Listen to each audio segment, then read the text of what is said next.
What's up, everybody, and welcome to the 90s First Podcasting Network. My name is Mike, and alongside my co-host Joe, we take a look at some 90s content that we just can't stop watching. Join us on our flagship show, the 90s First Show.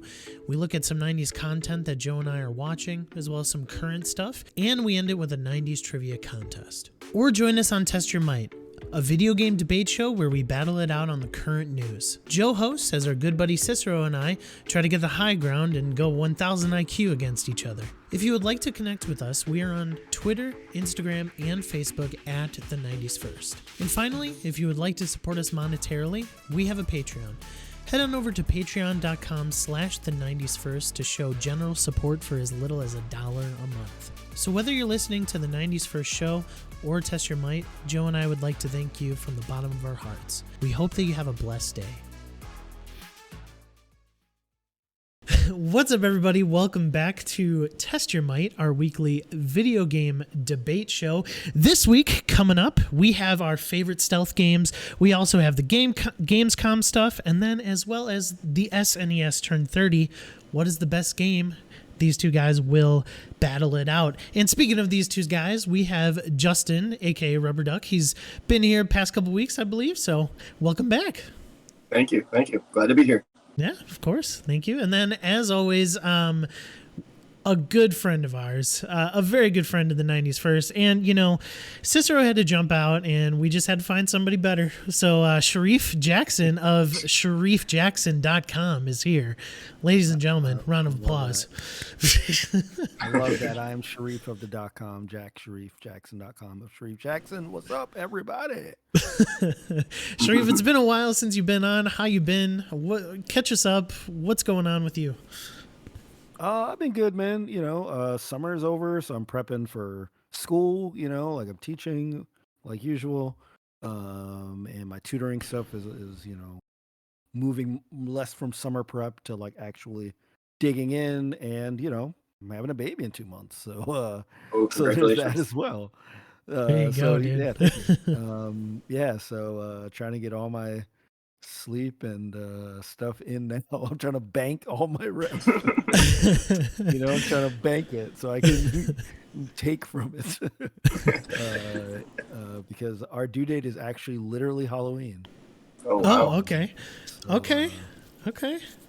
We'll see. So I think we're gonna have to get your. Are you keeping gender secret? You've told me. But we're not keeping gender secret. Okay. So I think we get. We got to get your little boy a little, you know, Test Your Might onesie or like 90s First onesie, because that'd be definitely dope. have him wear it for sure. Dude, I've been scouring for nerdy onesies. Yeah. I did convince my wife to put a Link onesie on our registry. There you go. I'm hoping somebody gets it. If nobody gets it, I'll be looking at that registry. So, all right. Once again, this is Test Your Might, our weekly video game debate show. If you would be so kind to leave us a review, Apple Podcasts, rating on Spotify. If you're watching us on YouTube, hit that like button. Make sure you to hit the subscribe button. I can't do this. I'm not a YouTuber, guys. Hit that subscribe button and that bell notification to know when we have our uploads. And we just thank you so much for those reviews. If you leave us a review, hey, we'll read it. We'll read it on the cast, and we'll talk about it. Let us know how we're doing. We do have a couple housekeeping notes, so bear with us as we talk through these. But first and foremost, the utmost of apologies. I don't want to make excuses, but we were terrible at the recent giveaway that we just did.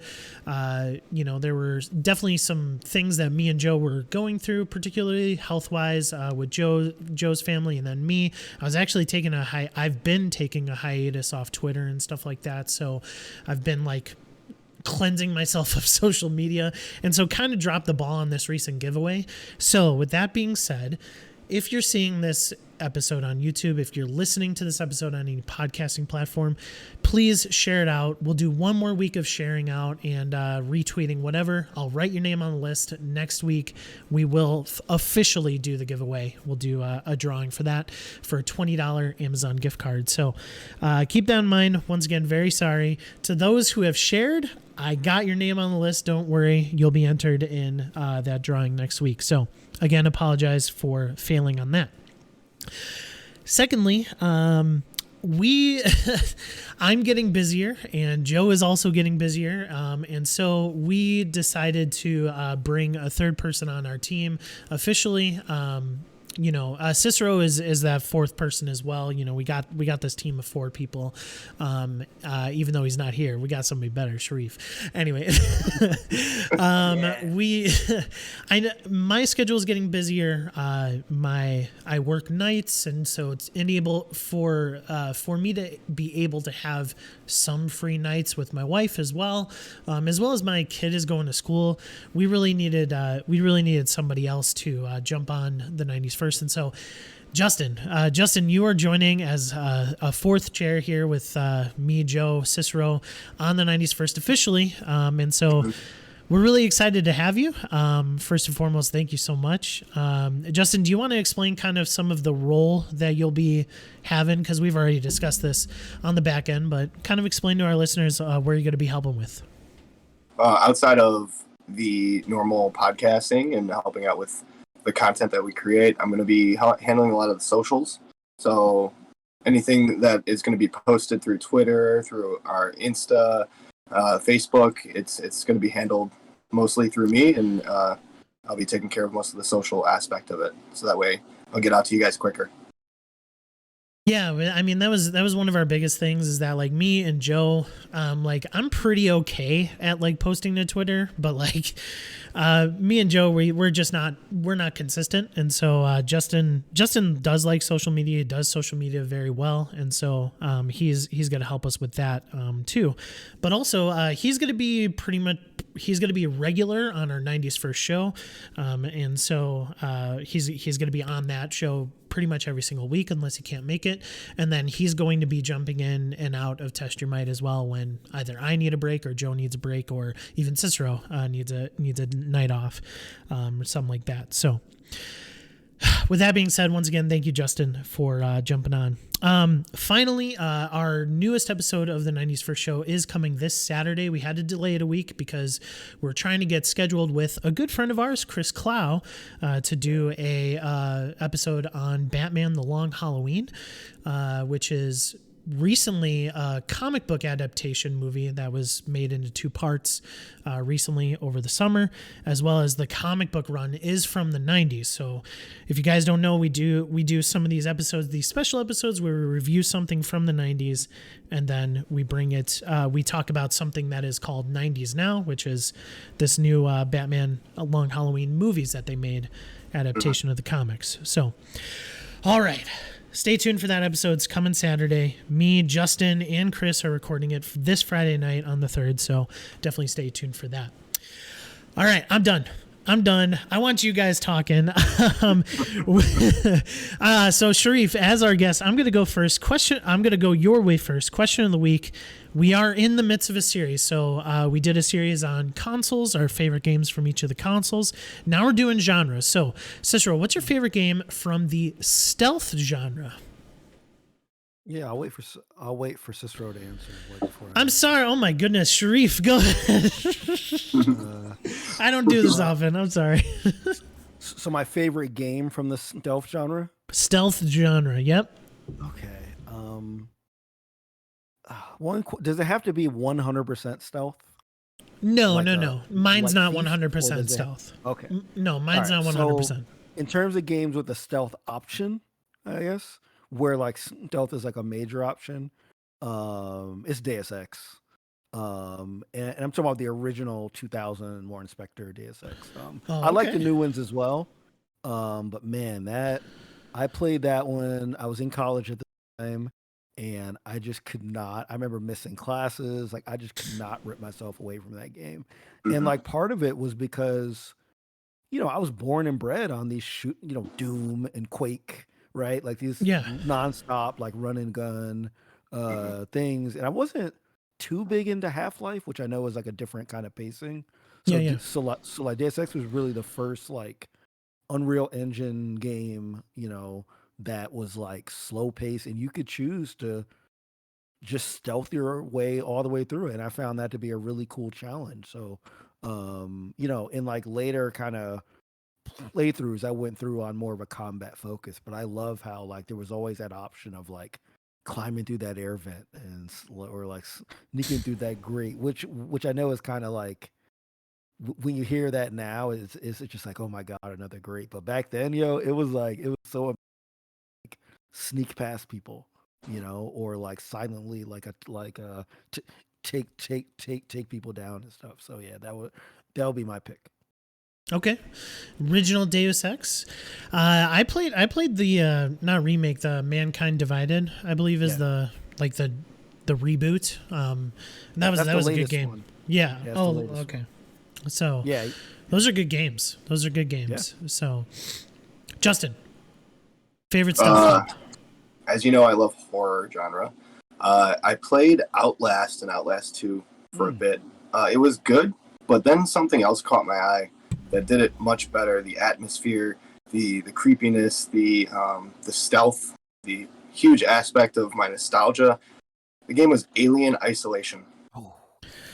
And that game puts you in stressful situations. And the AI really did treat you unfairly. But it was stealth throughout the entire thing. And the atmosphere really got you, the immersion level, the fear. It was an amazing, detailed game. I really enjoyed it. Man, Shareef, you're shaking in your boots about Alien Isolation over there. To this day, there's not many games I can't finish. Usually, if I start something, if I like it, I'll finish it.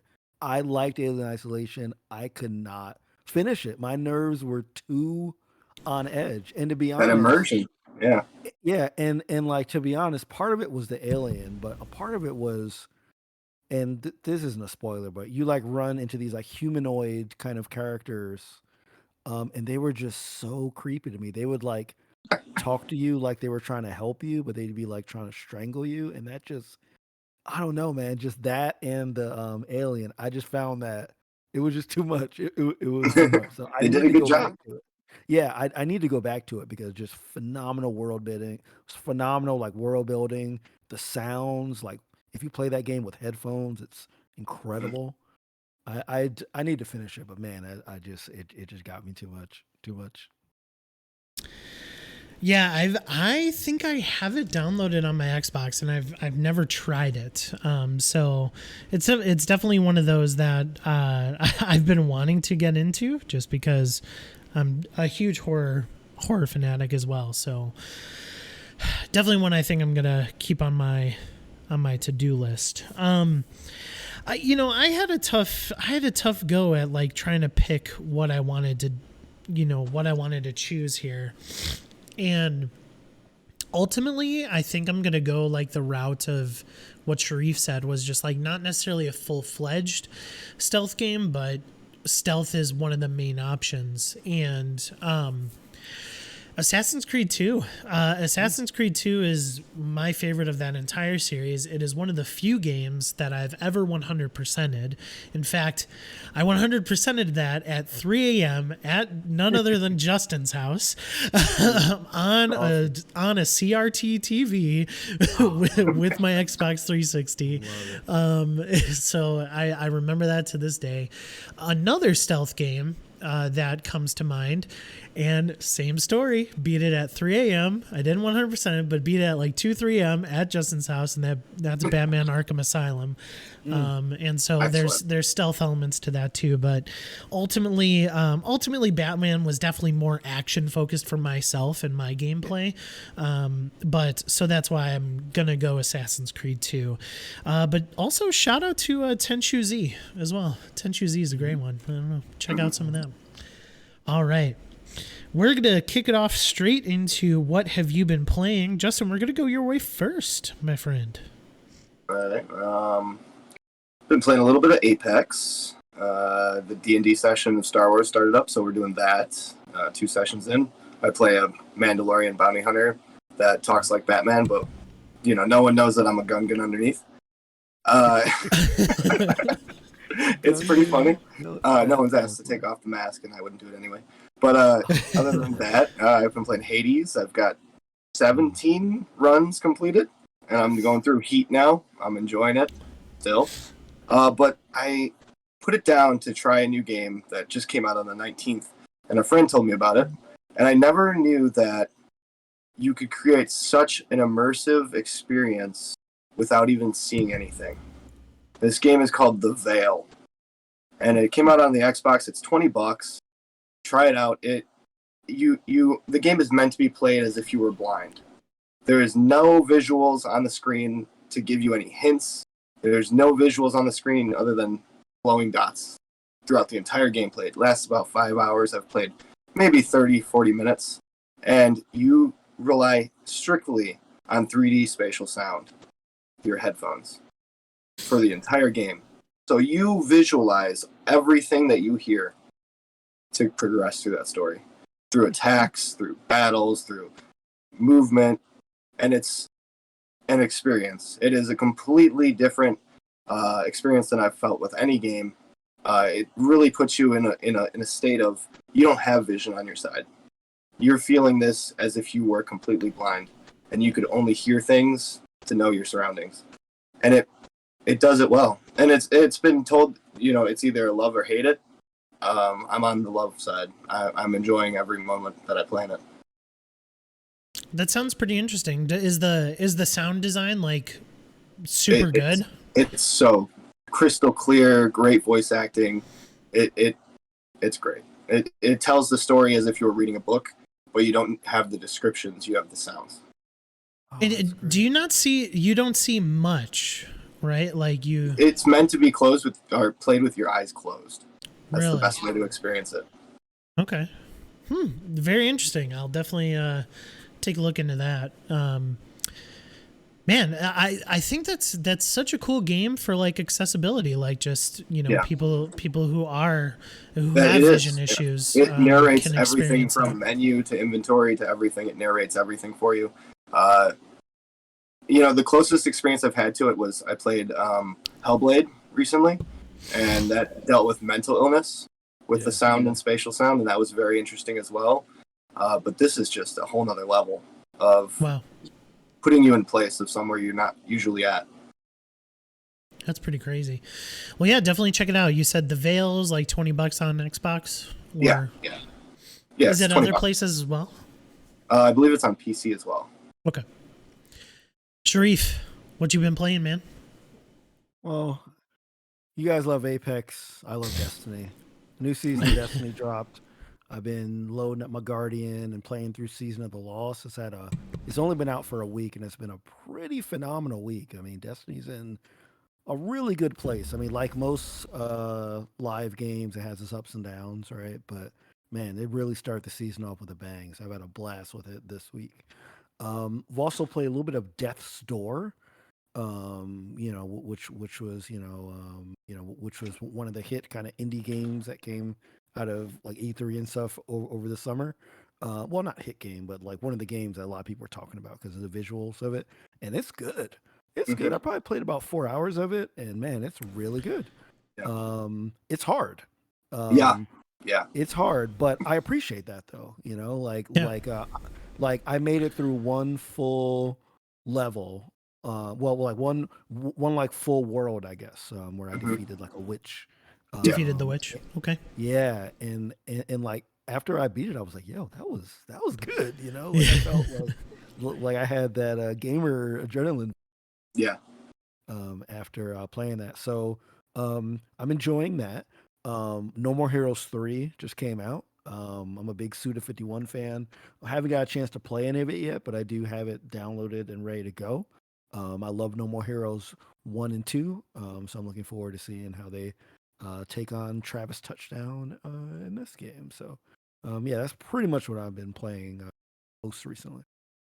Gotcha. So I'll jump into some Apex, but Shareef, Death's Door is my game of the year right now.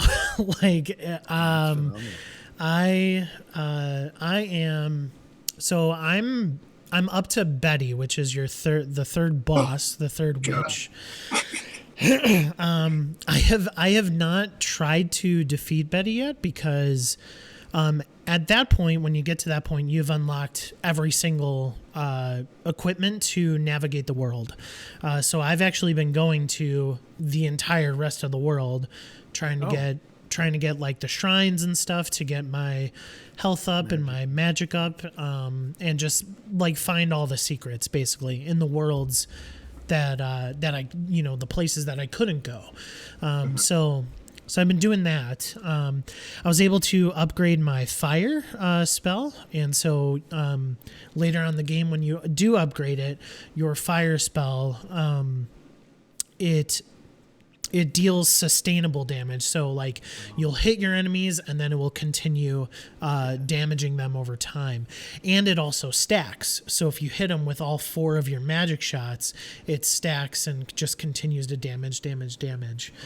And then the bomb, I just got the bomb upgrade, and the bomb upgrade allows you to, you don't get damaged from your bomb anymore. You don't have the bomb yet, Shareef. You'll get that, but I just got one.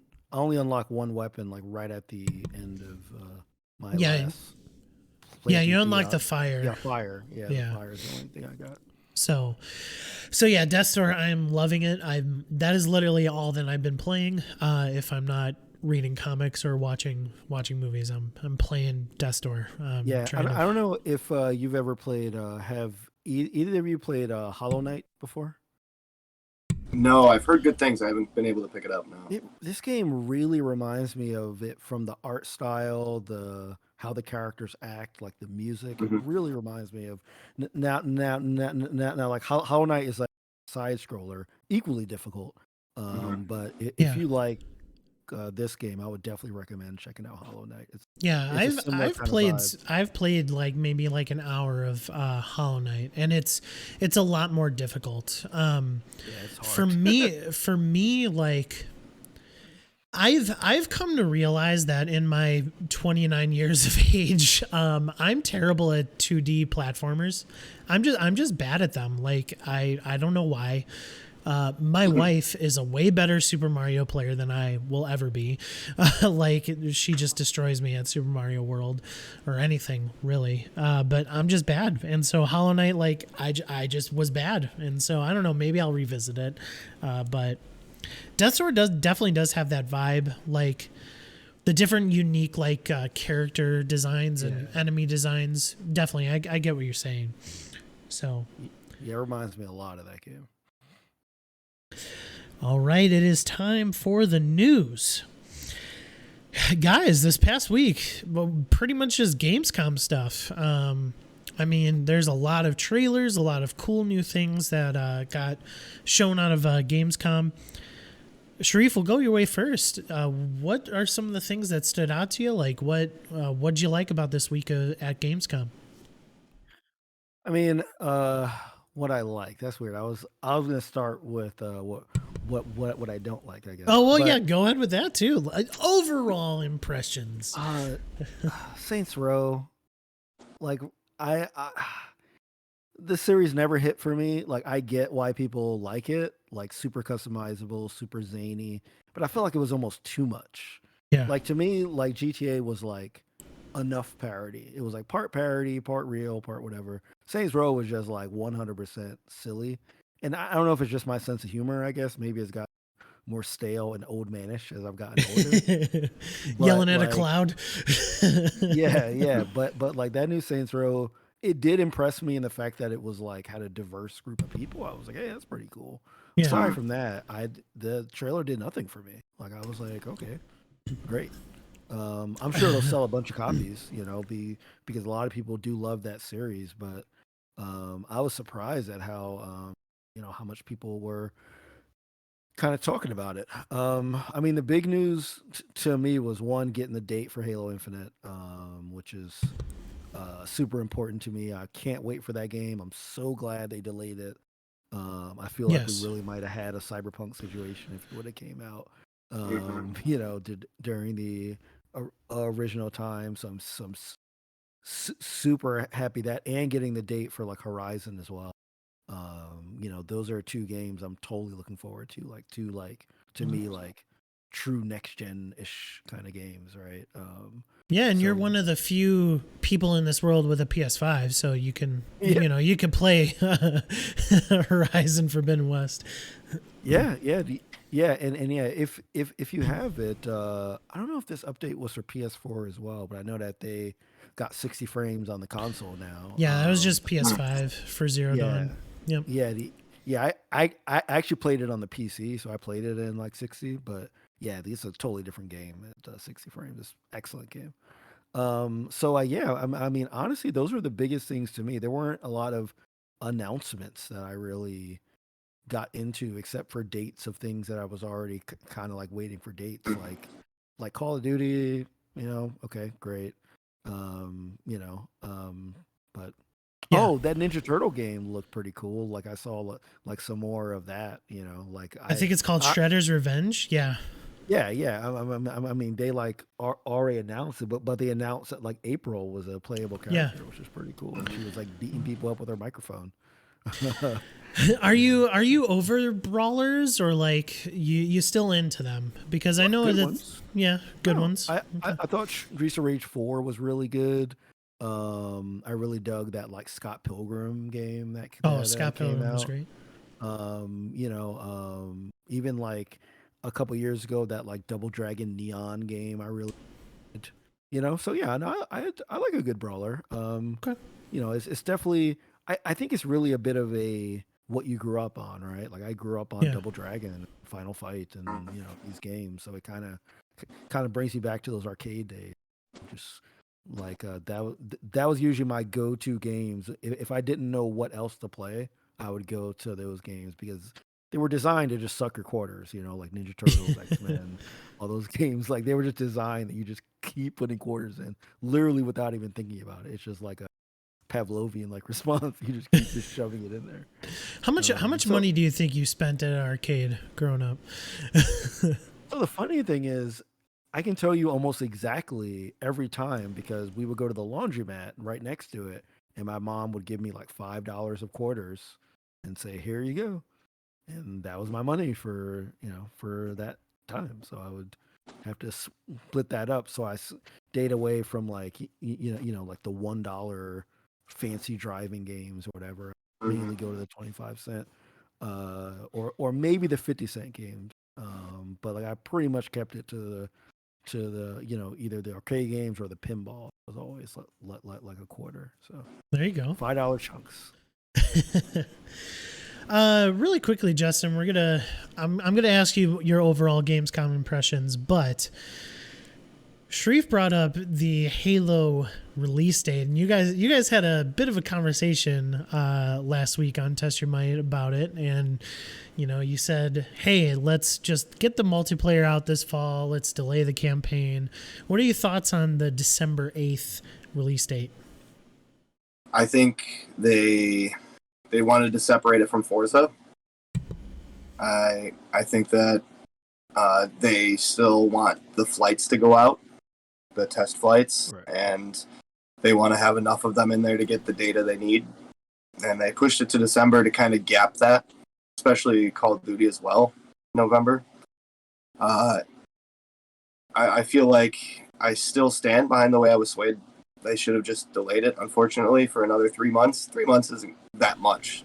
And release it as one big bundle. That would have been the smart. Or just released all the campaign in 3 months. Just give us the multiplayer now and release all the campaign in 3 months. That way there's no spoilers, there's no people upset about not getting the co-op, which I'm one of them. I think that if they would have just dropped multiplayer on December 8th, that's fine. I would have been fine with it and waiting 3 months for everyone to get the single-player campaign at once. Because trolls, and they're going to be out there spoiling everything for those 3 months as much as they can. But it's okay. It'll be okay.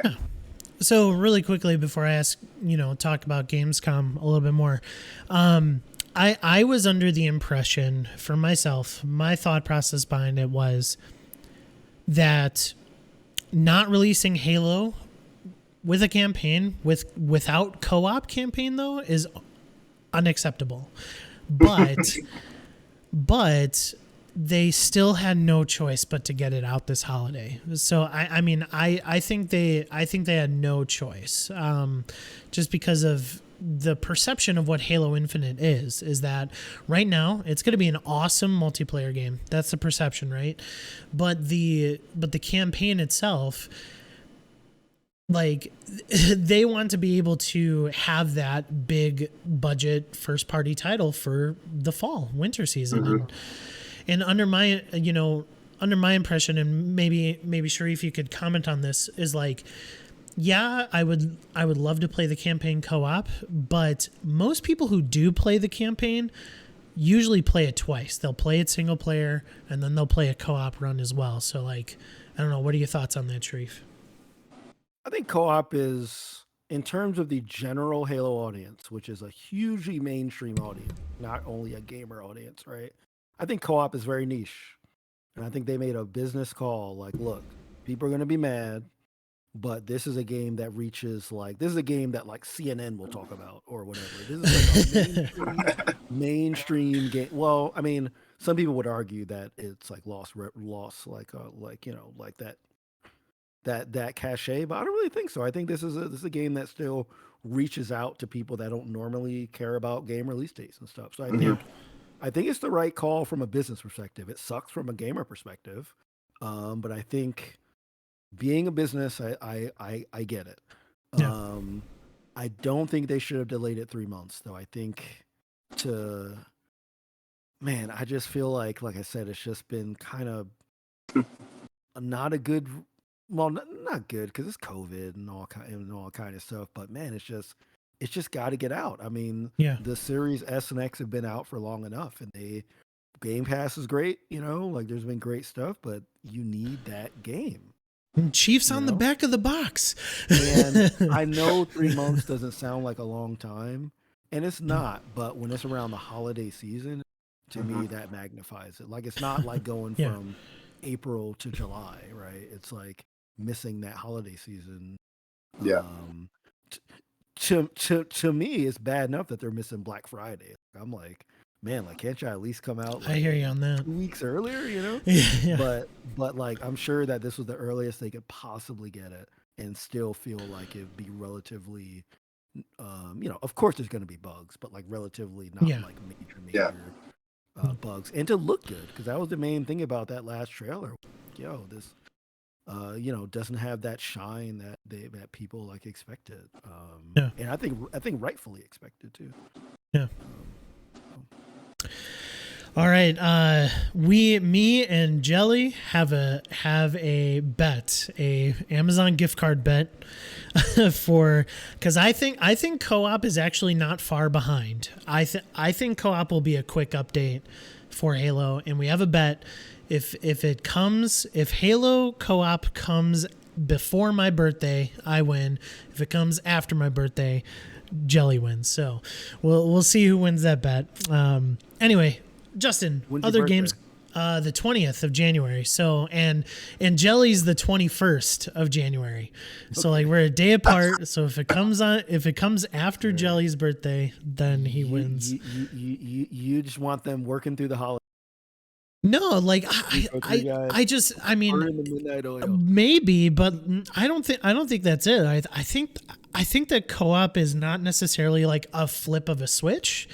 I don't think it's that simple, but I do think that it could be, in my mind, it could be simple enough where it's just like they're just working out a couple extra kinks that they got to do to get a co-op. Okay, so it's mainly done then. Yeah, in my opinion, it is mainly done. That co-op is mainly done, but they're just working out some kinks that maybe they ran into in development. Yeah. I don't know. That's just my thought. I think if they weren't going for this like open worldish kind of thing, I think it would be a lot easier. But I think that's what's complicating it. Is exactly. The code and letting people wander wherever they want. I mean, that's going to be really difficult. You know? Yeah. All right, Justin, other Gamescom stuff. What are your thoughts? What stood out? Things I didn't like first, Death Stranding, director's cut. Why is the only word I have for that. Things I liked the Saints Row. I'm a fan of Saints Row. I played through them. They are way out there, but they are unique, I guess is the best way to put it. I liked the Forza controller that they announced. That thing looks nice. I'm definitely gonna want to get one of those.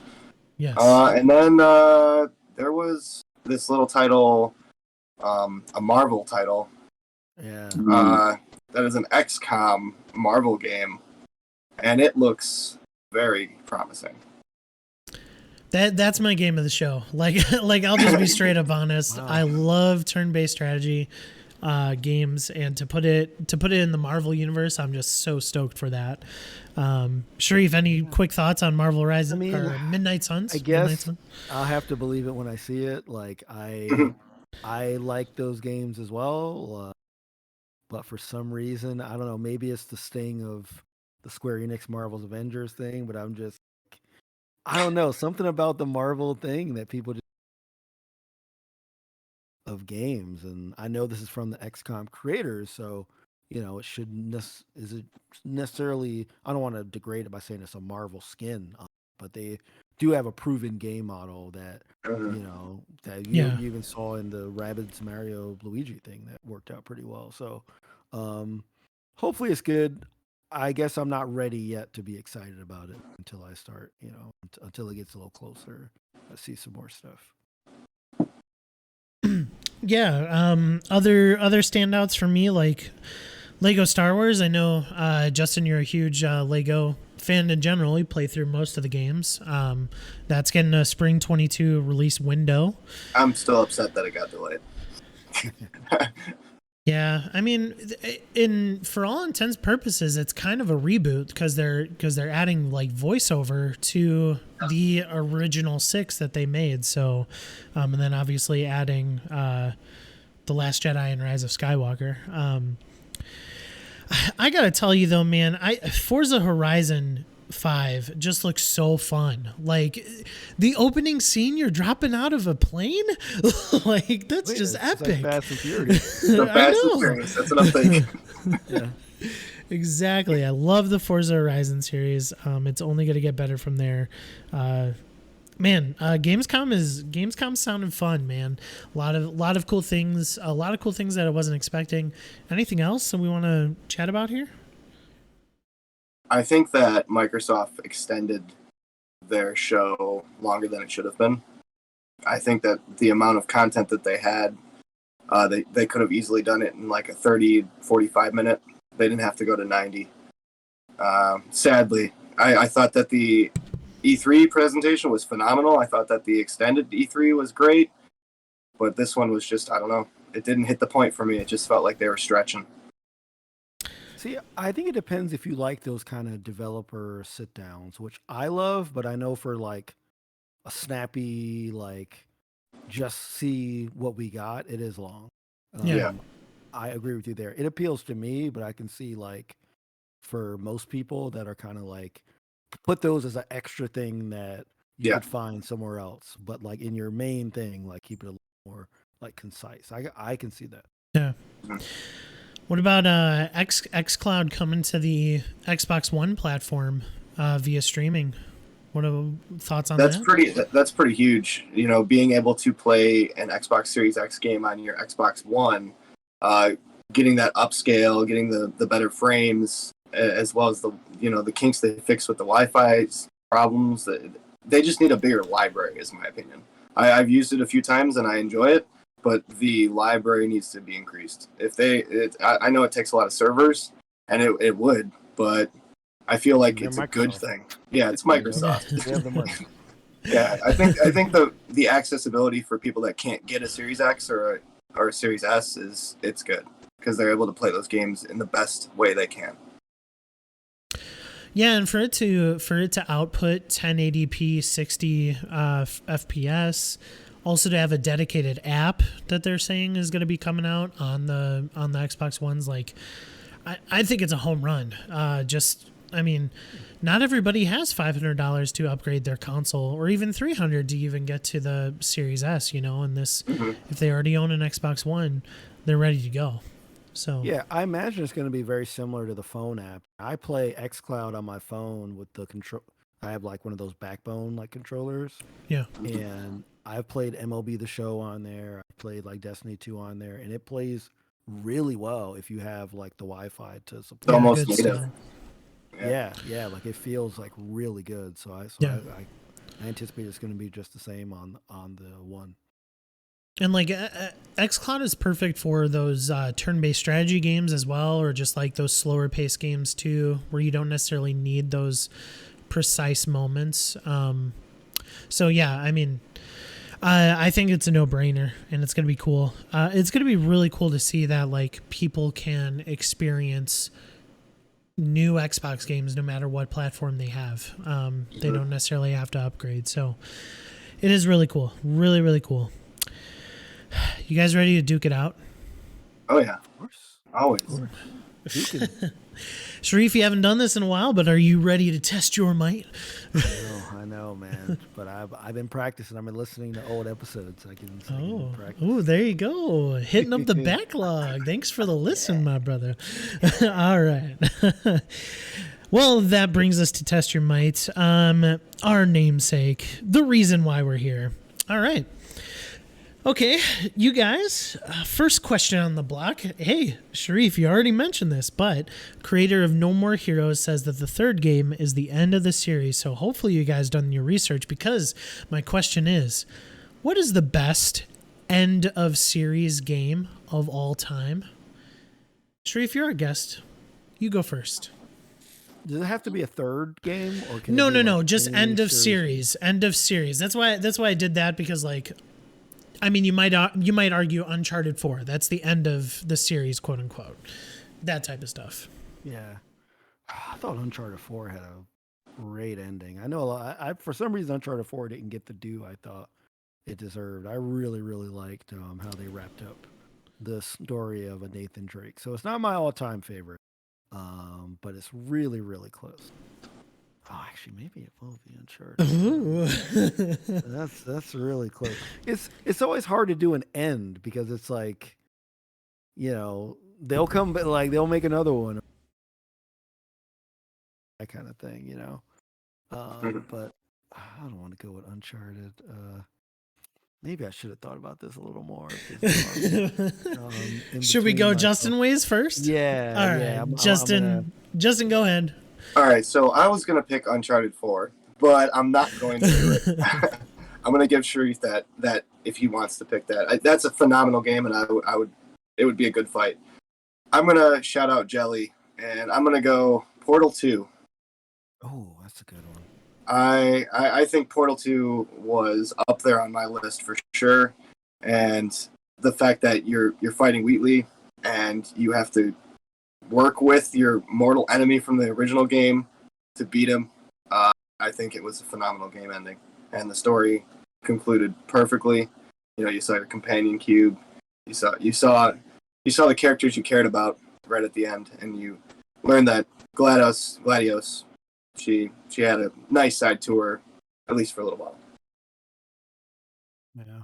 A little bit nice. Shareef, did you think about it? Yeah. I mean, it's going to be a little debatable, but I really do believe that a lot of people really did not like this end. Thought it fit with the series. Mass Effect 3. Okay. When I finished that game, when I went through that game and I've said my goodbyes and I thought about all the adventures that I went on with this team, I don't know if I felt the weight of the ending. Like for those who don't know, like the ending got derided because it seemed like all your choices got boiled down into one. You talking to one person, and it was like, do this or do that, or do this, because like there were like three options. But I don't know. I didn't respond to it as negatively as a lot of people did. Like I thought that the whole game was kind of the ending. And could they have done that one part in the last 10 minutes a little better? Sure. But like that whole game was like saying goodbye and saving the universe. And to me, there was a part that I wish they ended on, when you're like sitting right next to a character that has been with you the whole time, and you're just kind of sitting there, and it's like, yeah, we did it. Like that to me would have been the perfect ending. But man, I really dug it. Like I thought that I never understood the massive amounts of hate that BioWare got to the fact that they released an extended ending or whatever they released. Which I don't know if they put in the remastered version because I haven't beat the remastered version of Mass Effect 3, but yeah, that's my favorite ending to a game series because technically Andromeda is like universe and Yeah. time period and that kind of stuff. So I'll allow it for sure. Justin, rebuttal. well, it's the end of the Shepard story. I feel like Mass Effect was a good pick. Unfortunately, it does not beat out Portal 2. You had all these choices throughout all the Mass Effect games, and you felt like you were creating all these story arcs to create your character uniquely, and then it all beelines to the same ending at the end of Mass Effect 3. When in Portal, the story is what captivated you. It was a linear story, but you went back and wanted to play it again and again and again because it was so good and captivating that you dealt these characters, you felt these characters, and you felt like you accomplished something at the end. Shareef, rebuttal. Yeah, the reason why I think Mass Effect is a little bit stronger is because those kind of games, like I play them for the story, but you can like go through and kind of ignore the story bits and just like play through, like just like skipping through cutscenes and like stuff. And while to me that's not the ideal experience, I still think you can get from that game the action, the combat, the like mixture of like of like a biotics. And I think that game has the best combat in the series as well. And like a lot of that you saw in like Anthem, even though Anthem, well, I had a whole bunch of other stuff. But like, so I feel like it has an effect on having the sort of the gameplay being the best and the story to me just like culminating in like a great way. While I agree with you that sort of that last part was a little messy, I think it's overshadowed by the other 50 hours, of that game and the 150 hours of the trilogy or however long you spend in there. Anything against Portal 2, Shareef? Yeah, I mean, I think Portal 2 is a great game. I loved it. Being a math and physics person, I use that in my classes all the time to like talk about things like momentum and like energy and stuff. I think it's funny. I don't know. To me, it didn't feel as conclusive, I guess. To me, like it felt to me like I thought it ended well, but to me, it wasn't like the conclusion of a saga or a story. I felt like there was still more to it that they could dig in because when it comes down to it, it's not, in my opinion, at least, not really a game that you dig into a deep story for. There's story there if you're looking for it. But it really is more about like making the portals and getting to your goal and like that kind of stuff. So I don't think it doesn't weigh itself as much on having a successful story. So it achieves what it sets out to like do. But like Mass Effect really lays it on itself to be like this like Star Wars saga. So I think it swings for the fences more in terms of that, delivers on it. Justin, final rebuttal. I think Speedy Thing goes in, Speedy Thing comes out. And Portal is a quick game to get through, but you can also do it with a buddy. So you can enjoy that story with a partner. And I feel like that's a big part of immersion, to be able to work with someone else and create portals and mess around with physics and math. And I think that's a big part.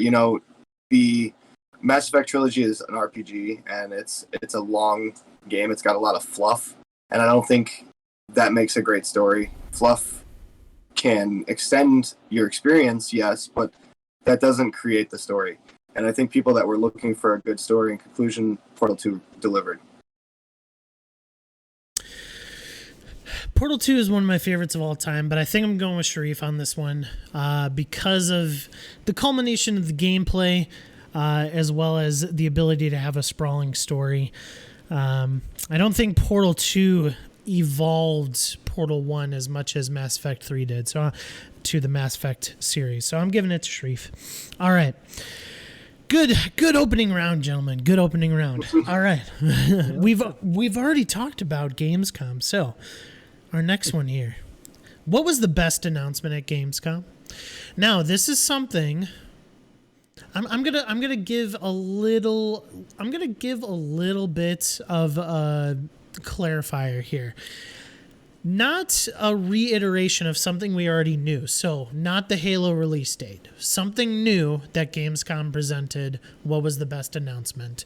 And Justin, we'll go your way first. Obviously, Death Stranding. No. I'm gonna go with a little title called Deathloop. And I That was think already announced, though. You can't use that. Can't use that. It was already announced before Gamescom. I'm going with Marvel.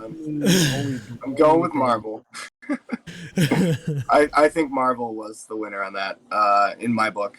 The XCOM aspect of a Marvel Universe Phase 4 coming out, and you got Wolverine in there, you got Blade. It's gonna be awesome. And I think that XCOM is reusing their method, and they're gonna do it well. And with Marvel backing and Square Enix, I think it's gonna be good. Square Enix? For Access and 2K Correct. games. Yeah, that one. There you go. Kind of. I see where you're at. Shareef, what is your answer here? Best announcement. I feel like there weren't that many like straight up announcements, and the ones are games that I don't feel a lot of passion about. So I can't really say Saints Row. I mean, it's a huge announcement. I don't personally am into it, but I mean, that to me is the biggest announcement. Like, that is what people have been clamoring for years. Even though it's technically not the Johnny Gat story, like, I think people are excited for it to have the same vibe and the same amount of weapons and being able to change your voice and your, height and, all that kind of, like, a real character creator where they put a lot of thought into just making absolutely, like, ridiculous people, probably only second to, like, the WWE games in terms of, like, the character creator that you can make. So I mean, that would probably be the biggest announcement, I think, like, in terms of pure, like, where did that come from? I think Saints Row is there. Even though it's not for me, I'm thinking up beyond me, There you go. Justin, rebuttal. I think that everyone knew there was going to be another Saints Row game coming. No one knew that Marvel was going to make an XCOM, tactical shooter, game. And I think that caught people off guard. And I think that really hit a point for me in the big wow factor of, let's see all these characters in an XCOM setting. And the Marvel fan base is ridiculous compared to a Saints Row fan base. And I think that, honestly, people were like, oh, another Saints Row, they're going to remaster this one, they're going to make this one look better. There's another one coming. I think people knew about that. Yeah, I agree with you. Marvel definitely has a bigger name and will probably end up more pre-orders, more units, and like stuff. But I think that I love XCOM games, but I just don't think they carry as well for a lot of people. Like, I just don't think that they're that widespread. Like, they are good and they're like mechanically sound, but I do think they have a bit of a higher what's the word? Skill curve, skill window. I forgot the term. Skill gap. Yeah. It takes a little more to get into. Like, you really have to invest in it. Whereas Saints Row, you just boot it up and you can do whatever you want. Like, you don't even have to the story. Like that's kind of the beauty of those games. You can play it how you want. So I do think that a lot of people knew Saints Row's remasters were coming, and I think people had a idea that a new Saints Row might be coming, but I don't think people were really ready for a new Saints Row, new characters, like a pretty much not really a trailer, more like a movie, like a CGI movie that they made. I feel like they're really trying to say we're reinventing this franchise with all new characters and like a new world, but it's still gonna be like Saints Row. So I think that's pretty big, because like they like could have said, "Hey, now the Saints are heading the universe," and you have to battle other universes. They could have took it to the next level from the last Saints Row when you like beat the aliens and stuff. But I think they're being pretty courageous by having all new characters and promising to keep that same vibe. And I think the fans will. Justin? I do think that Saints Row will fill a gap because Grand Theft Auto 6 isn't coming for a while. But I do think that the amount of, I don't know if you researched this Marvel game or not, but the amount of voice actors that they're getting from the Marvel MCU to actually voice act in this, it's insane. How many? Anyone who's not contract broken is going to be voicing for the most part. Deadpool is listed in there, and that's huge for Marvel. I just think that the fan base will carry the pre-orders and the hype for a Marvel game coming out that's not Marvel Ultimate Alliance, but something different and unique. I think that it was a bigger announcement in my opinion. Yeah, I still feel like people are going to pick it up, and unless they really make it a lot more accessible, I think people are going to kind of pick it up and kind of be like, well, I can't really just grab these people and fight stuff. And I think it's going to kind of lose interest quickly for like everybody except the hardcore, either hardcore like Marvel fans or like hard like strategy fans. I think they're going to lose a lot in the middle. I think that the fact that it's family based is also a big part that's going to sell it. Saints Row is obviously not for kids. I think that the fact that you're going to have this game that you can jump in, play around, play a few, customize your team, get through it, and then jump back out and not have to indulge in a story or a mission for an hour, 2 hours is going to make it a little better, I think.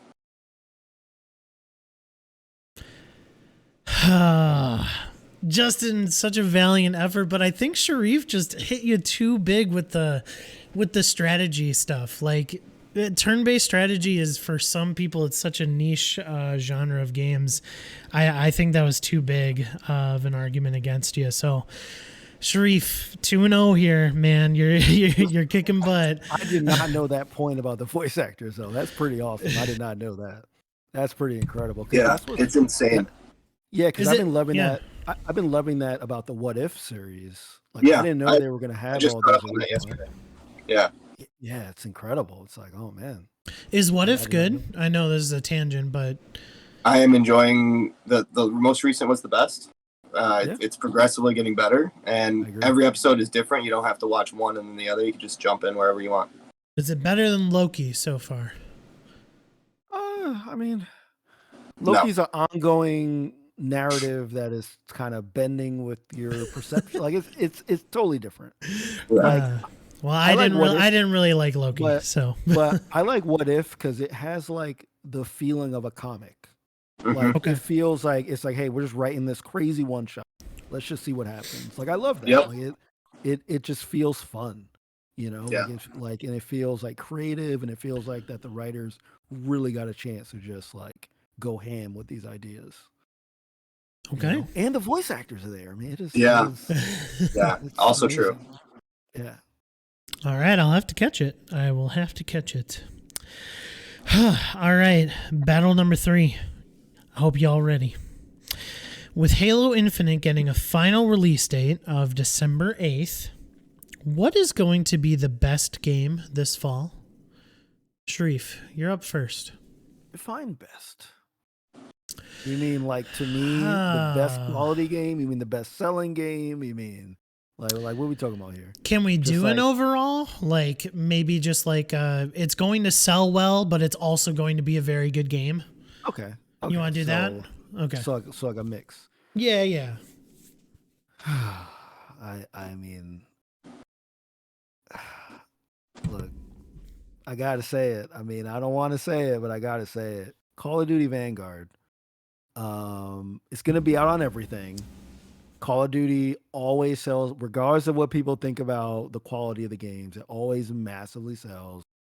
it has that huge fan base that's outside of games like Halo does, but it's on everything, so it's just guaranteed to move like the units, even if you don't have these next gen like a systems, like you can still play it, you know and it's back in World War II, which is going to appeal to some people, like there's some people that don't like the futuristic stuff that they kind of went to with Advanced Warfare and Infinite. So game is like, it's November is Call of Duty month. Like games move out of the way. It's coming out 2 weeks after Battlefield, but EA's been trying for years to dig into that Call of Duty market. I think they're gonna fail yet again. I think Call of Duty is gonna be a good game, and gonna just sell massively. Justin, what's the best game this fall? I'm gonna have to go with Forza. I think Forza's gonna beat Call of Duty. Not only because of the whole Blizzard situation, the Activision situation, but I think that Forza is not repeating. Yeah, it's a racing game, but it's a new location. It's a very, very gorgeous location. The sky that they've recorded, the environment that they've recorded, it looks so good. And it's not going back to where we just were in World War II. It's taking us to a new location with multiple different places you can go, with different types of terrain. And I feel like Forza is going to hit on Game Pass, and people are going to play it all the way up until Halo comes out. I think people are going to be playing that game.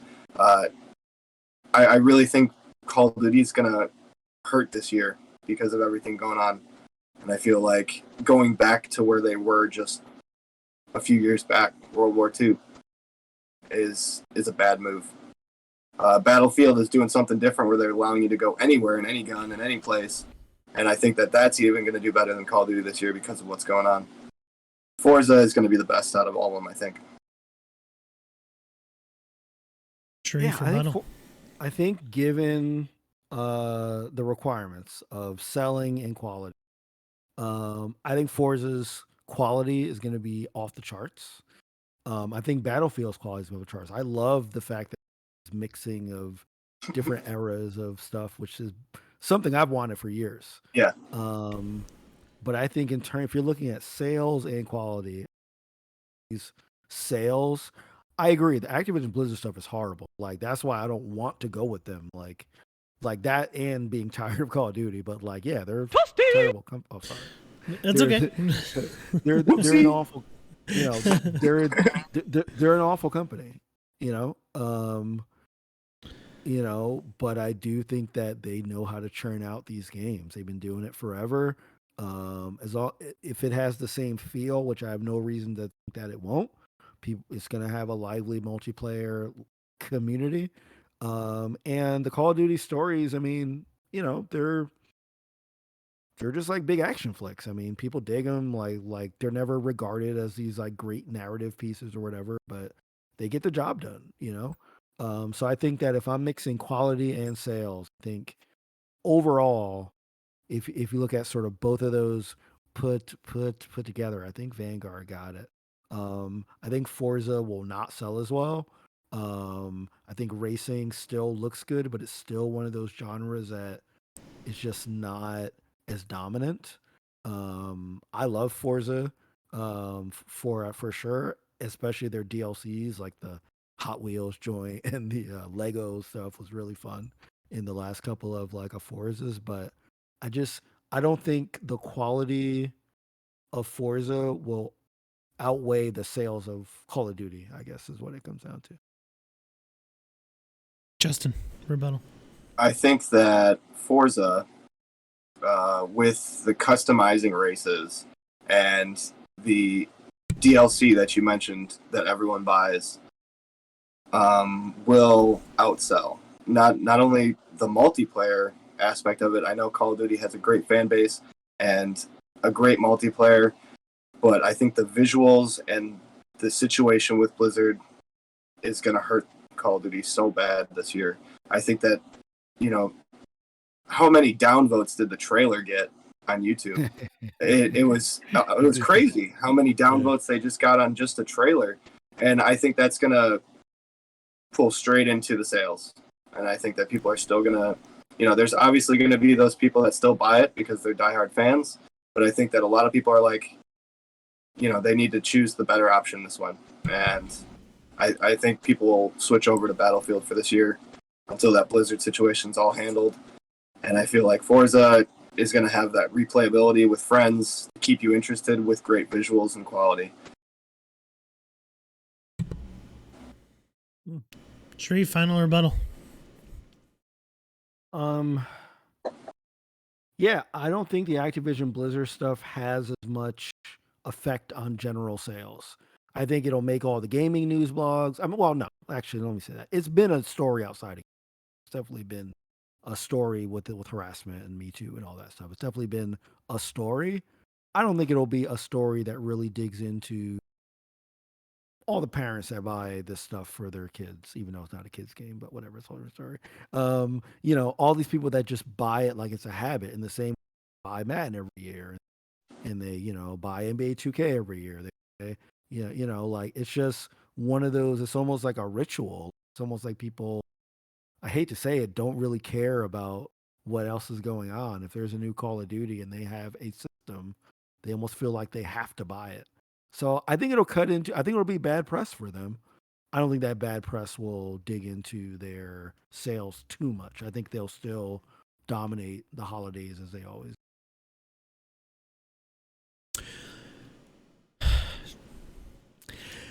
I'm giving it to Justin. I think Justin obviously dinged you on the Activision Blizzard stuff, but also going back to World War II, like even Call of Duty pros are like upset that they're going back to World War II. So I gotta give it to Justin there. Plus Forza, Justin had some good points on Forza just being a game for everybody, family focused, really good stuff. So all right, giving it to you, Justin.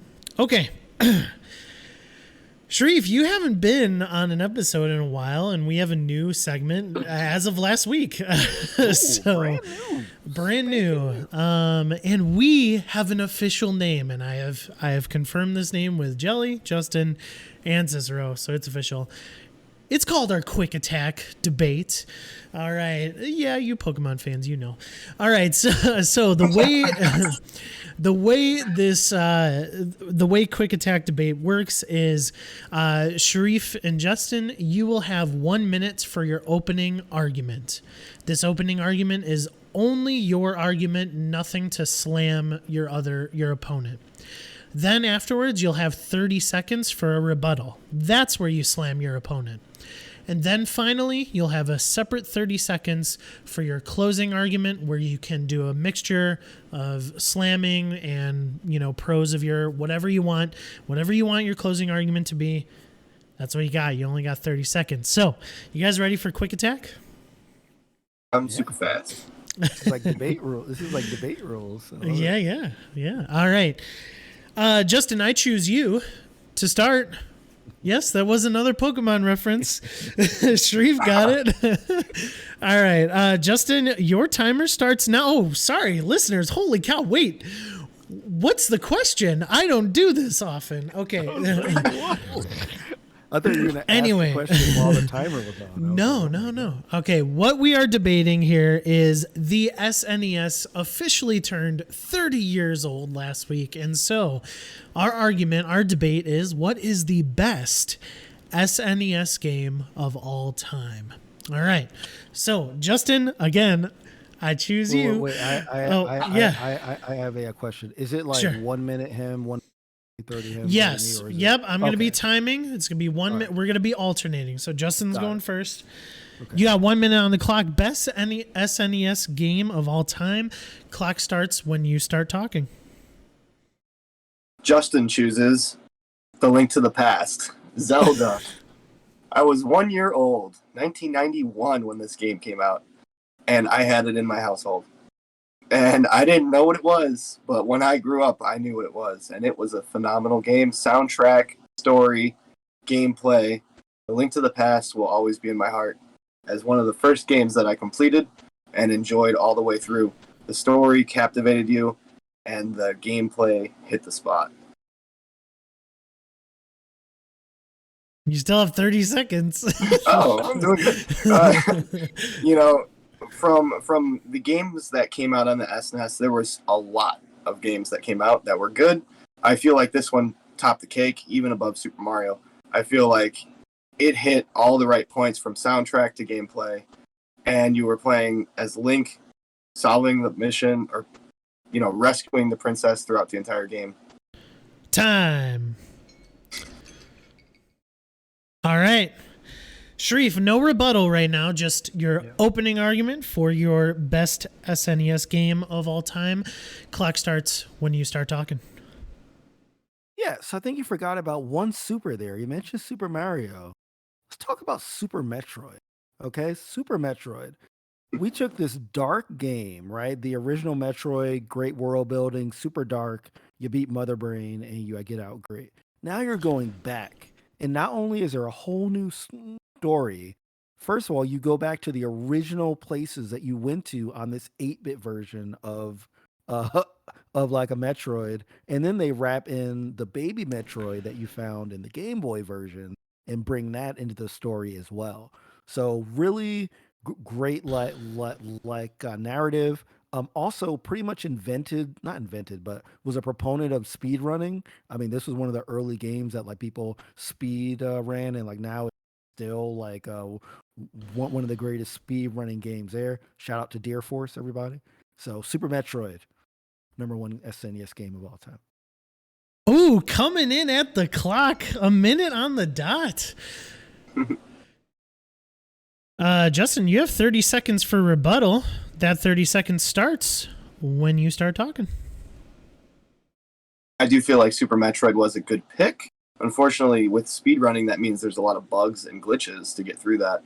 And I feel like Legend of Zelda had a few bugs, of course, to speedrun, but I feel like the story captivates you more because you want to continue that story. You don't want to speedrun it. You want to go through the first world and then get a reverse world, a dark side of the entire map to continue your mission. And I feel like the amount of items you used and the amount of gameplay elements that you had with your sword, I feel like it was a better game. Time. All right. Shareef, clock starts when you start. Rebuttal. All right. So Link to the Past, great game, right? But one reason why it doesn't quite beat out Super Metroid is I feel like Link to the Past is oh man, I'm losing it, man. I don't think I could do it. I'm sorry. Link to the Past is one of my favorite games of all time. Oh my god. I don't think I can do it. Keep going. I can't. You got 3 seconds. Time up. Well, now you don't have any time. I can't slam Link to the Past. I literally can't think of anything. Justin, you got 30 seconds for your final arguments. Go ahead. God. Gameplay, soundtrack, your mission to rescue the princess. That's all you need. It's such a good game. Just the music alone, you can sit and listen to. And the amount of items that you can get, the amount of secrets you can find, it kept you playing throughout the entire thing. That's why it's #1. It's so good. I still go back and play it. All right, whatever. You'll be 4 seconds 4 seconds early. All right, Shareef, final argument. Ready whenever you go. All right, so I love Super Metroid because it's like there's no dialogue. You're not talking to anybody. You're just deep in your thoughts. You're like literally immersed in being lost in this alien world. You feel like Samus. Like the music is super moody. Like it does have that element of fear, but like also that like element of like exploration. So you're a little scared, but you still want to see what's behind that door, or like how do I get this missile to like unlock that door. So it's that great balance. Time. That's quick attack, baby. That's quick attack. I literally Zelda. It's Zelda so 3 hard. is probably my second best game of all time. Like, Yeah, it's up there for me could too. not think of a way to. Shareef, I was Disregard. totally gonna give it to I'm you sorry. too. I I was couldn't do totally it. gonna give it to you because I think you had Couldn't do it. such a good opening argument talking about how Super Metroid like just relates to the original game and like talking about the interconnectivity of both those. Man, you had it, but you couldn't rebuttal your. I couldn't do So it. I man. think I gotta give it to Justin, which means, ladies and gentlemen, we end in a 2-2 tie. Justin took 2, Shareef took 2. All right, that means you guys are just gonna have to duke it out another time here. So, or maybe we'll think of like a I'm gonna play tiebreaker at Link to some the point. Past after this. You should. I like play it every year. Like, I mean, I love that game. You should try to speed run it and find those bugs that you couldn't slam Justin's argument for. There are some that I've seen some speed runs of that thing. It's insane. I actually, if you go to twitch.tv/Zelda speedruns, you get to see a lot of their walking to the end scene right off the bat.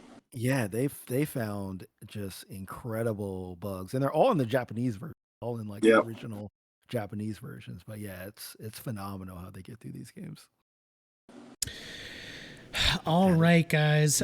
So that brings us to our leaderboard section, where we're discussing the top 5 special edition controllers this time around. So of all time, the special edition controllers in honor of not only the Forza Horizon 5 special edition controller that Xbox announced, which looks sleek and might make this list, to be honest, but they also are releasing a Master Chief Elite Series Controller 2, Series 2 controller, special edition as well. So definitely good stuff there too. But we're talking all-time controllers. What is the best? Let's go Shareef's way first. See what you got here, Shareef. Okay. There was a I forgot which Gears of War it was. But Are you talking about 4? It might have been 4. I forgot which one it was. But they had this awesome, like, it just looked like a bloody, like, that's Gears 4 for the Xbox scratch One. controller, and it looked really cool. Like, it definitely fit directly into that game. Like, I felt that was just super, super awesome. Okay, I hear you. Yeah, I love that one. Can I use the any of the guitar or rock band? Oh, go ahead, man. Go ahead, man. They had a really cool, like, I forgot the name of the guitar. Les Paul, I think. I should probably look it up, but it was like with the Beatles one. Yeah. And I remember playing it at a friend's house, and I was like, this looks like it looks super cool. Like, I really love it. So yeah, that's like definitely up there on mine. And I also really like the there was a cool like Zelda themed Wiimote that kind of had, like, you know, all the insignias, and like all that stuff that I enjoyed as well. Was it this gold one right here? Oh, that one? I Maybe. think so, yeah. Yeah. All right. Yeah. It was like back, you know, because like they love to release Zelda games at the end and beginning of console cycles. It was like, you know, that weird thing that they did there. But they also did with Breath of the Wild. But. All right, that's a good 3 right there. Definitely some good picks. Did Justin, did he steal the Beatles Rock Band one? No, unfortunately not, but the Gears one, yes. Okay. Gears that's awesome. okay. Yeah, it was. It had scratches on it. It had the cog on it, and it was red, blood red. It was very nice. Oh yeah. But I was gonna pick a Rock Band selection, not the Beatles one. Unfortunately, it's the Rock Band 4 Target Edition red set. and it comes with a red drum set, comes with a red Fender, and it really looked nice. Still have it to this day, and it was just cool. a different look than the classic black and gray set that you would have, and it was unique. So it's the Rock Band 4 Target Edition. Then I've got the Sea of Thieves Xbox One controller. That one's up there. It's a dark with light blue speckles with the Sea of Thieves logo in the middle. It looked fantastic, and it was right when I was playing Sea of Thieves a lot with you, Mike, that it came out, and I was like, should I get this? It looks really nice. Did you grab it? I don't even remember. No, it does look cool. Like, I'm looking at it right now. On the the directions, like it has like the different. For navigation. That looks awesome. Yeah. And then my third pick is going to be the NES. That's going way back. I'm sorry, which one was that? The NES Advantage. Advantage. Oh, yeah. Okay. I remember the Advantage. Yeah. It's flat. NES gray controller that has a joystick like an arcade with two big A and B buttons on it. And it was a unique controller that you would buy. It was special. And it was before special controllers were out. And it was something unique for sure, and I loved it. Yeah, also had turbo on it. It did have turbo on it as well. Yeah. Which was a big deal back in the day. Yeah. Putting turbo on games like, where you had to... Any of the fighting games. Yeah, I mean, any of the fighting games that would work. I'm trying to find this one controller that I remember, but before that, when there was a game that came out for the Xbox One, I believe 2014, so like basically the first year that it was out, and that's a little game called Titanfall, and they had a special edition Titanfall Xbox One controller that was so nice. It was white, it was sleek looking. It has like an orange like Titanfall logo like right in the middle. It's just really, really sleek. I like those. It has like patchwork on it. It looked nice. Yeah, exactly. I was looking for one. It's just really nostalgic for me, specifically. And so it's not the best looking controller, but I just remember it so much. And it was the Halo 3 console edition, special edition controller. It was just military green, like the Chief. It had black buttons and everything. And it was simple, but like back then when they weren't doing many special edition controllers and you just kind of had that as an option, I always enjoyed that one. And then I'm sorry, I like the Forza Horizon 5 controller so much. The left hand side of it is translucent, like that is and yellow. And it's got grip too. It looks so cool, and the splash of the pink and the blue paint. I love my purples and pinks and blues on things. Like honestly, it's one of the coolest controllers that I've ever seen. Definitely one that I want to pick up for sure. So Forza 5. I'm sorry, I'm also writing these down as well as doing some research here. So Halo 3 edition and the Titanfall one. Okay. All right, so Shareef, what's your must-have on our top 5 list here? Gears. I like that controller. To me, it's hard to capture like a game as zany as Gears, violent and just like I don't know. I feel like Gears is like underappreciated as like it was like the graphical powerhouse for the first 3 games. I would say you looked at it and was like, I can't believe that is happening on a console. Yeah. And like I was like a pretty hardcore PC only player. First Gears game, being like, yo, like holy crap, like this looks incredible, and just to have that controller like sort of really capture that feeling of makes it a must on there. All right, Gears 4 controller, a must on there. Justin, what's your must? I would have fought for that one. you could have picked a different one. You know, back when I took my grandpa to the store, I used to play the NES a lot, and I think I'm gonna go with the Advantage on this one. For the nostalgia feel, when I was little, I played with it. You know, I played with the normal NES controller, but I had that Advantage, and it was an advantage to gameplay. You know, it changed the experience for you playing those old games, and I think that one's my must-have. All right. Cool. I actually played on the Advantage a lot because before I got a Nintendo, I would play the Play Choice 10s in the arcade with the control with the joystick. When I got home, I was like, I need a joystick, like to play Mario. So I remember having one for a little bit. Yeah.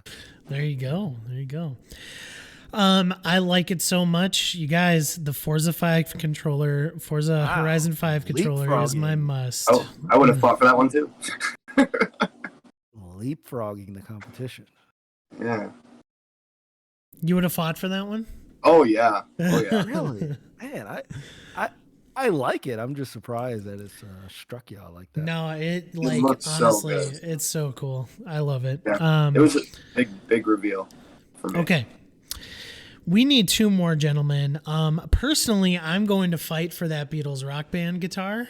Like, ooh, it's. You want me to go get it? It's over there. Yeah, I know you have it. It looks so good, and like I don't know. Up till then, I played Rock Band and stuff, but I always looked at the guitars. These are just something to play the game. But that one, when I picked it up, I was like, yo, this. Like, I know I'm not really playing guitar, but it feels like the problem with that guitar in particular is, for me as an avid player, it was very sharp around the edges, the points, and that really put a strain on your arm when you were strumming or playing the notes, because the Rock Band, as you know, had the frets on top and then the small solo frets. So when you got to those small solo frets, that one point was sticking right in your wrist. So I didn't really enjoy it as much as, say, the Fender, because it was flatter and smoother. But it looked great. It did look great. But it just, the playability hindered there for me. So are we overruling you, Justin, on this one, or is there something that you like better than that? Is there something that one of us put on there that you like better than that?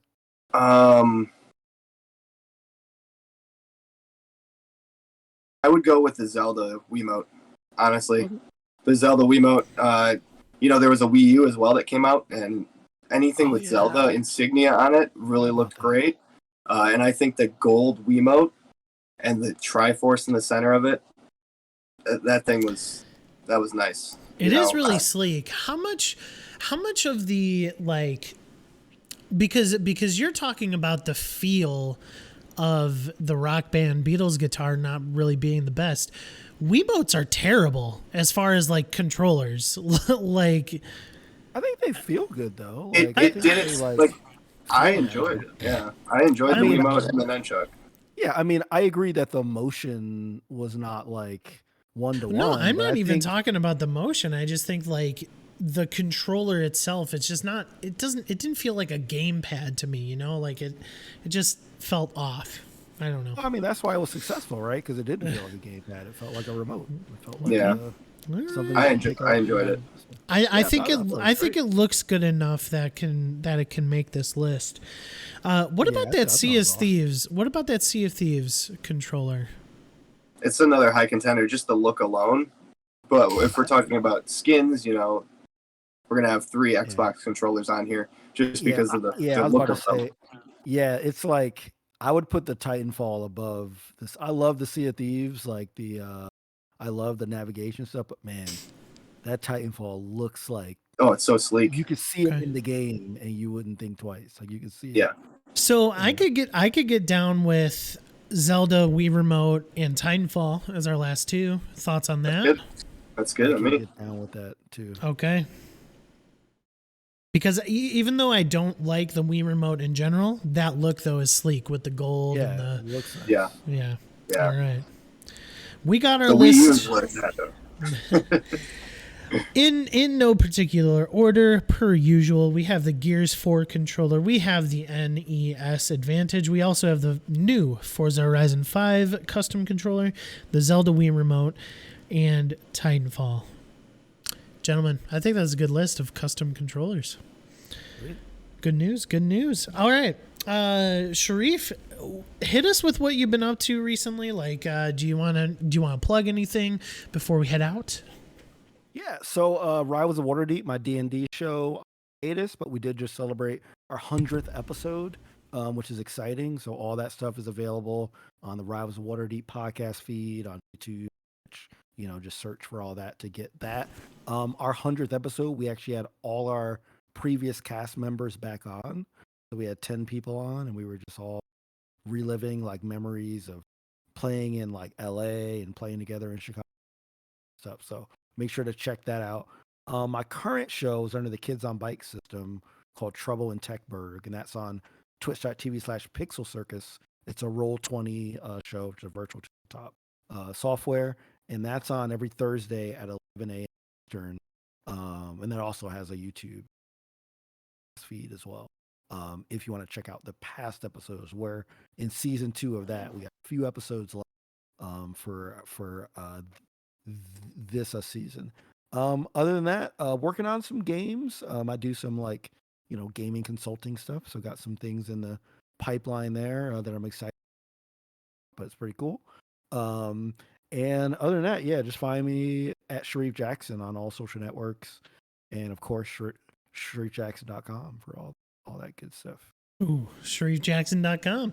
We'll have those links down in the description for the Kids on Bikes, Rivals on Waterdeep. I have listened to some of those, and it is good entertainment, guys. So definitely check those out down in the links below.